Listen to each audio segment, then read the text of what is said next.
News hour morning ಎಡಿಷನ್ಗೆ ಮತ್ತೆ ಸ್ವಾಗತ. ಲೋಕ ಅಖಾಡದಲ್ಲಿ ಸ್ವಾತಿ ಮಲಿವಾಲ್ ಹಲ್ಲೆ ಕೇಸ್ ಸದ್ದು ಮಾಡ್ತಾ ಇದೆ. ಕೇಜ್ರಿವಾಲ್ ಆಪ್ತ ಕಾರ್ಯದರ್ಶಿಗೆ ಈಗ ಸಂಕಷ್ಟ ಎದುರಾಗಿದೆ. ಸ್ವಾತಿ ಮಲಿವಾಲ್ ಮೇಲೆ ದೆಹಲಿ ಸಿಎಂ ಆಪ್ತ ವಿಭವ್ ಹಲ್ಲೆ ಪ್ರಕರಣ ಈಗ ಜೋರಾಗಿ ಸದ್ದು ಮಾಡ್ತಾ ಇದೆ. ಸ್ವಾತಿ ಮಲಿವಾಲ್ ಹೇಳಿಕೆಯನ್ನ ದೆಹಲಿ ಪೊಲೀಸರು ದಾಖಲಿಸಿಕೊಂಡಿದ್ದಾರೆ. ಸತತ 4 ಗಂಟೆಗಳ ಕಾಲ ಹೇಳಿಕೆ ಪಡೆದಿದ್ದಾರೆ ಪೊಲೀಸರು. ಕಪಾಳ ಮೋಕ್ಷ, ಹೊಟ್ಟೆ ಭಾಗಕ್ಕೆ ಹೊಡೆದಿದ್ದಾರೆ ಅಂತ ಉಲ್ಲೇಖ ಮಾಡಲಾಗಿದೆ. ದೆಹಲಿ ಪೊಲೀಸರ ಮುಂದೆ ಲಿಖಿತ ಹೇಳಿಕೆ ನೀಡಿದ್ದಾರೆ ಸ್ವಾತಿ ಮಲಿವಾಲ್.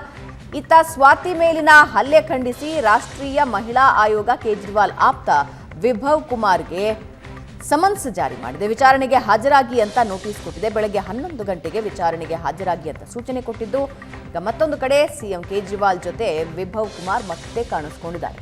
ಯಾವಾಗ ಈ ಪ್ರಕರಣ ಹೊರಗೆ ಬಂತಲ್ಲ, ಹೊರಗೆ ಬಂದಾಗ ತಕ್ಷಣವೇ ನಾವು ಕ್ರಮ ತೆಗೆದುಕೊಳ್ತೀವಿ ಅನ್ನೋ ಒಂದು ಪ್ರತಿಕ್ರಿಯೆ ಬರುತ್ತೆ ಎಎಪಿಯಿಂದ.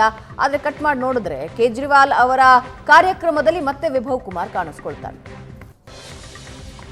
ಪ್ರಶಾಂತ್, ಈಗಷ್ಟೇ ಜಾಮೀನಿನ ಮೇಲೆ ಹೊರಗೆ ಬಂದು ಪ್ರಚಾರದಲ್ಲಿ ತೊಡಗಿಕೊಂಡಿದ್ದಾರೆ. ಈಗ ಮತ್ತೊಂದು ಸುದ್ದಿ, ಅದು ಕೂಡ ಹಲ್ಲೆ ಮಾಡಿರುವ ಸುದ್ದಿ, ಸಂಸದೀಯ ಮೇಲೆ ಹಲ್ಲೆ ಮಾಡಿರುವ ಸುದ್ದಿ. ಕೇಜ್ರಿವಾಲ್ ಬಿಡುಗಡೆಯಾದ ಮರುದಿನ ಬೆಳಗ್ಗೆ ಸ್ವಾತಿ ಮಲಿವಾಲ್ ದಿಲ್ಲಿ ಮಹಿಳಾ ಆಯೋಗದ ಅಧ್ಯಕ್ಷೆಯಾಗಿ ಹೆಸರು ಮಾಡಿದರು. ಅವರನ್ನು ಆಮ್ ಆದ್ಮಿ ಪಾರ್ಟಿ ರಾಜ್ಯಸಭೆಗೆ ತಂತು.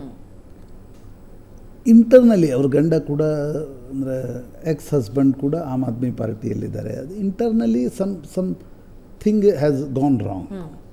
ಸ್ವಾತಿ ಮಲಿವಾಲ್ ಅರವಿಂದ್ ಕೇಜ್ರಿವಾಲ್ ಅವರ ಅಧಿಕೃತ ನಿವಾಸಕ್ಕೆ ಬಂದಾಗ ಅವರು ಡ್ರಾಯಿಂಗ್ ರೂಮ್ನಲ್ಲಿ ಕೂಡಿಸಿದ್ರು. ಏಕಾಏಕಿ ಬಿಭವ್ ಕುಮಾರ್ 2000 ಹೆಚ್ಚು ಕಡಿಮೆ 13 ಮೊದಲ ಚುನಾವಣೆಯಿಂದ ಅರವಿಂದ್ ಕೇಜ್ರಿವಾಲ್ ಜೊತೆಗಿದ್ದಾರೆ. ಬಿಭವ್ ಕುಮಾರ್ ಬಂದು ನನಗೆ ಕಪಾಳಕ್ಕೆ 3-4 ಬಾರಿ ಹೊಡೆದ್ರು, ನನ್ನ ಹೊಟ್ಟೆಯ ಭಾಗಕ್ಕೂ ಕೂಡ ಒಂದು ಅಟ್ಯಾಕ್ ಆಯಿತು ಅಂತಕ್ಕಂಥದ್ದನ್ನು ಸ್ವಾತಿ ಮಲಿವಾಲ್ ಸುಮಾರು ಸುದೀರ್ಘ 4 ಗಂಟೆಗಳ ಕಾಲ ದಿಲ್ಲಿ ಪೊಲೀಸರಿಗೆ ತನ್ನ ಹೇಳಿಕೆಯನ್ನು ದಾಖಲಿಸಿ ಆಲ್ ಇಂಡಿಯಾ ಮೆಡಿಕಲ್ ಸೈನ್ಸಸ್ ಏಮ್ಸ್ಗೆ ಹೋಗಿ ಮೆಡಿಕಲ್ ಚೆಕಪ್ ಕೂಡ ಮಾಡಿಸ್ಕೊಂಡಿದ್ದಾರೆ.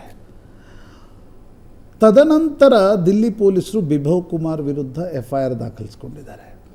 ಸ್ವಾತಿ ಮಲಿವಾಲ್ ವಿರುದ್ಧ ಬಿಭವ್ ಕುಮಾರ್ ಅಟ್ಯಾಕ್ ಮಾಡಿದ್ದಾರೆ ಅಂತ ಮೊದಲು ಪತ್ರಿಕಾಗೋಷ್ಠಿ ಮಾಡಿದ್ದು ಯಾರು?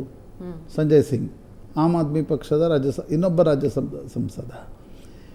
ಈಗ ಅರವಿಂದ್ ಕೇಜ್ರಿವಾಲ್ ಮಾತ್ರ ಈ ಘಟನೆಯ ಬಗ್ಗೆ ಮೌನದಿಂದಿದ್ದಾರೆ. ನಿನ್ನೆ ಅರವಿಂದ್ ಕೇಜ್ರಿವಾಲ್ ಲಕ್ನೋಗೆ ಹೋದಾಗ ಪತ್ರಕರ್ತರಿ ಪ್ರಶ್ನೆಯನ್ನು ಕೇಳಿದರು. ಆಗ ಅರವಿಂದ್ ಕೇಜ್ರಿವಾಲ್ ಏನೂ ಮಾತಾಡಲಿಲ್ಲ ಈ ಘಟನೆ ಬಗ್ಗೆ. ಆದರೆ ಅಖಿಲೇಶ್ ಯಾದವ್ ಹೇಳಿದರು, ಇಸ್ಸೆ ಬಿ ಜ್ಯಾದಾ ಮಹತ್ವಪೂರ್ಣ ವಿಷಯ, ಅದನ್ನು ದಿಲ್ಲಿಯಲ್ಲಿ ಕೇಳಿ, ಉತ್ತರ ಪ್ರದೇಶದಲ್ಲಿ ಯಾಕೆ ಕೇಳ್ತೀರಿ ಅಂತ ಪತ್ರಕರ್ತರಿಗೆ ಹೇಳಿದರು. ಅರವಿಂದ್ ಕೇಜ್ರಿವಾಲ್ ಆ ವಿಷಯದ ಬಗ್ಗೆ ಮಾತಾಡ್ತಾ ಇಲ್ಲ. ಆದರೆ ಆಮ್ ಆದ್ಮಿ ಪಕ್ಷದ ನಡುವೆ ಒಂದು ಇಂಟರ್ನಲ್ ಆಗಿರ್ತಕ್ಕಂಥ ಚರ್ನಿಂಗ್, ಸಂಘರ್ಷ ಏನಿದೆ ಅದು ಇನ್ನೂ ನಿಂತಿಲ್ಲ ಅಂತಕ್ಕಂಥದ್ದು ಸ್ಪಷ್ಟವಾಗಿ ಗೊತ್ತಾಗುತ್ತೆ. ಸ್ವಾತಿ ಮಲಿವಾಲ್ ಅರವಿಂದ್ ಕೇಜ್ರಿವಾಲ್ರಿಗೆ ನಿಷ್ಠೆಯಿಂದಿಲ್ವಾ? ನಿಷ್ಠೆಯಿಂದಿದ್ದಾರೆ. ಬಿಭವ್ ಕುಮಾರ್ ಅರವಿಂದ್ ಕೇಜ್ರಿವಾಲ್ಗೆ ನಿಷ್ಠೆಯಿಂದಿಲ್ವಾ? ಒಬ್ಬ ಪವರ್ಫುಲ್ ಜನಪ್ರಿಯತೆ ಇರತಕ್ಕಂಥ ವ್ಯಕ್ತಿಯ ಸುತ್ತಮುತ್ತ ಹೇಗೆ ಪರಸ್ಪರ ಸಂಘರ್ಷ ನಡೀತಾ ಇರುತ್ತೆ ಅನ್ನೋದಕ್ಕೆ ಇದೊಂದು ಉದಾಹರಣೆ. ಮತ್ತು ಆಮ್ ಆದ್ಮಿ ಪಕ್ಷಕ್ಕೆ ಇದು ಹೊಸತೇನಲ್ಲ. ನಿಮಗೆ ಕುಮಾರ್ ವಿಶ್ವಾಸ್ ಹೊರಗೋದ್ರು, ಅಶುತೋಷ್ ಹೊರಗೋದ್ರು, ಇನ್ನೂ ಅನೇಕ ನಾಯಕರು, ಯೋಗೇಂದ್ರ ಯಾದವ್, ಪ್ರಶಾಂತ್ ಭೂಷಣ್ ತರಹದ ನಾಯಕರು ಕೂಡ ಯಾಕೆ ಹೊರಗೆ ಹೋದರು ಅಂತಂದರೆ ಅರವಿಂದ್ ಕೇಜ್ರಿವಾಲ್ ಸುತ್ತಮುತ್ತ ಒಂದು ಕೋಟ್ರಿ ಹಿಂಗೆ ವರ್ಕ್ ಆಗ್ತಾ ಇರುತ್ತೆ. ಅದೇ ಕೋಟ್ರಿ ಈಗ ಸ್ವಾತಿ ಮಲಿವಾಲ್ ಮೇಲೂ ಕೂಡ ಹಲ್ಲೆ ನಡೆಸಿದೆ. ಯಾಕಂದರೆ ಸ್ವಾತಿ ಮಲಿವಾಲ್ ದಿಲ್ಲಿ ಮಹಿಳಾ ಆಯೋಗದ ಅಧ್ಯಕ್ಷರಾಗಿ she has done a good work. Rajya Sabha ಸಂಸದೆಯಾಗಿ ವೋಕಲ್ ಆಗಿದ್ದಾರೆ. ಅಲ್ಲಿ 2-3 ಗುಂಪುಗಳು ಕೇಜ್ರಿವಾಲ್ ಸುತ್ತಮುತ್ತ ಕೆಲಸ ಮಾಡ್ತಾ ಇವೆ. They are loyal to Kejriwal, but ಪರಸ್ಪರ ಕಂಡ್ರೆ ಆಗಲ್ಲ ಅಂತಕ್ಕಂಥ ಸ್ಥಿತಿ. ಅದೇ ಕಾರಣದಿಂದ ಬಿಭವ್ ಕುಮಾರ್ ಮತ್ತು ಸ್ವಾತಿ ಮಲಿವಾಲ್ ನಡುವೆ ತೂತು ಮೆಮ್ಮೆ ನಡೆದಿದೆ. ಏನು ನಡೆದಿದೆ ಅಂತಕ್ಕಂಥದ್ದು ಪೊಲೀಸ್ ಇನ್ವೆಸ್ಟಿಗೇಷನ್ನಿಂದ ಗೊತ್ತಾಗುತ್ತೆ. ಬಟ್ ನೀವು ಇಂಥ ಘಟನೆಯನ್ನು ಎಲ್ಲಾದರೂ ಕೇಳಿದ್ದೀರಾ? ಅಂದರೆ ಈಗ ಒಬ್ಬ XYZ ಮುಖ್ಯಮಂತ್ರಿ ಇದ್ದಾರೆ ಅಂತ ಅಂದ್ಕೊಳ್ಳೋಣ ಯಾವುದೋ ರಾಜ್ಯದಲ್ಲಿ, ಅವರ PA ಅವರ ನಾಯಕನಿಗೆ ಹೊಡೆದಾಗ ಮುಖ್ಯಮಂತ್ರಿ ಮೌನದಿಂದ ಹೇಗಿರ್ತಾರೆ ಅಲ್ವಾ? ಅಂದರೆ ಎಷ್ಟು ಇಂಟರ್ನಲ್ಲಿ ಅಲ್ಲಿ ತಿಕ್ಕಾಟಗಳು ನಡೀತಾ ಇರ್ತವೆ. ಎಲ್ಲ ಪಕ್ಷದಲ್ಲೂ ಎಲ್ಲ ನಾಯಕರ ಸುತ್ತಮುತ್ತ ಹೀಗೊಂದು ನಡೀತಾ ಇರುತ್ತೆ. ಅವ್ರ ಕಡ್ರೆ ಇವ್ರಿಗಾಗಲ್ಲ, ಅವ್ರ ಬಗ್ಗೆ ನಿಷ್ಠೆ ಇರುತ್ತೆ. ಅದು ಪ್ರಾಯಶಃ ನನಗೆ ರಾಜ್ ಠಾಕ್ರೆ ಹೇಳಿದ ಮಾತೊಂದು ಸಲ ನೆನಪಿಗೆ ಬರುತ್ತೆ. ರಾಜ್ ಠಾಕ್ರೆ ಬಾಳ್ ಠಾಕ್ರೆಯಿಂದ ಹೊರಗಡೆ ಬಂದರು. ಹೊರಗೆ ಬಂದಾಗ ಅವ್ರು ಹೇಳಿದರು, ನನಗೆ ವಿಠ್ಠಲನ ಜೊತೆ ಸಮಸ್ಯೆ ಇಲ್ಲ, ವಿಠ್ಠಲನ ಅಕ್ಕಪಕ್ಕದಲ್ಲಿರ್ತಕ್ಕಂಥವ್ರು ಅಂದರೆ ಬಾಳ್ ಠಾಕ್ರೆ ಬಗ್ಗೆ ಸಮಸ್ಯೆ ಇಲ್ಲ. ಬಾಳ್ ಠಾಕ್ರೆ ಅಕ್ಕಪಕ್ಕ ಯಾರ್ಯಾರಿದ್ರು? ಉದ್ಧವ್ ಠಾಕ್ರೆ, ಮನೋಹರ್ ಜೋಶಿ ಇವರೆಲ್ಲ ಇದ್ದರು. ಅದೇ ರೀತಿಯ ಪ್ರಕರಣ ಇದೆ. ಸ್ವಾತಿ ಮಲಿವಾಲ್ ನಿನ್ನೆ ಒಂದು ಟ್ವೀಟ್ ಮಾಡಿದ್ದಾರೆ, ಇಂಟ್ರೆಸ್ಟಿಂಗ್ ಇದೆ ಆ ಟ್ವೀಟ್.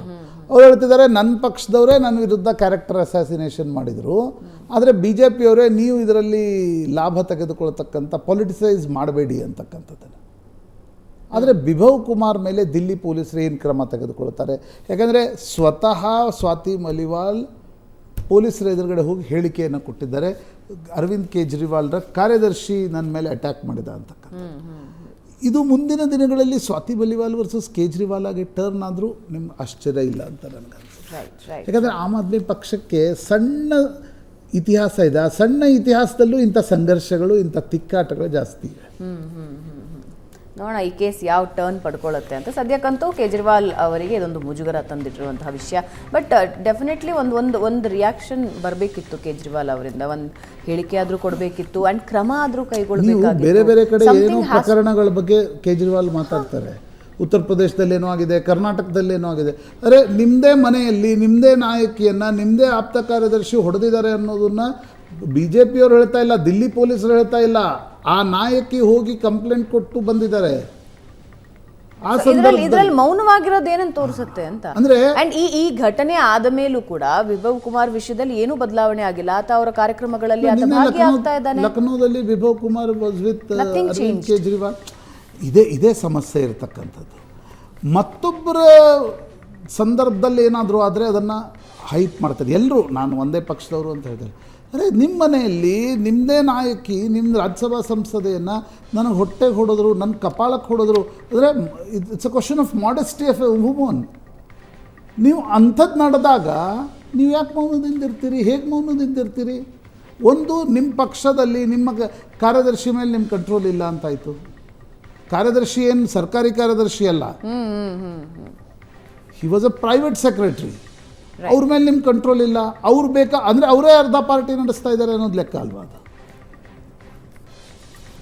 ರೈಟ್. ಒಂದು ಚಿಕ್ಕ ಬ್ರೇಕ್ನ ನಂತರ POK ಕುರಿತಾಗಿ ವಾಕ್ಸಮರ ಶುರುವಾಗಿದೆ. ಏನಾಗ್ತಾ ಇದೆ ಅನ್ನೋದನ್ನು ಹೇಳ್ತೀವಿ ಬ್ರೇಕ್ ಆದ್ಮೇಲೆ.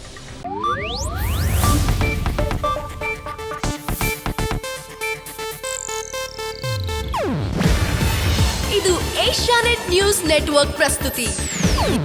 ನೀವು ನೋಡ್ತಿದ್ದೀರಾ ಏಷ್ಯಾನೆಟ್ ಸುವರ್ಣ ನ್ಯೂಸ್.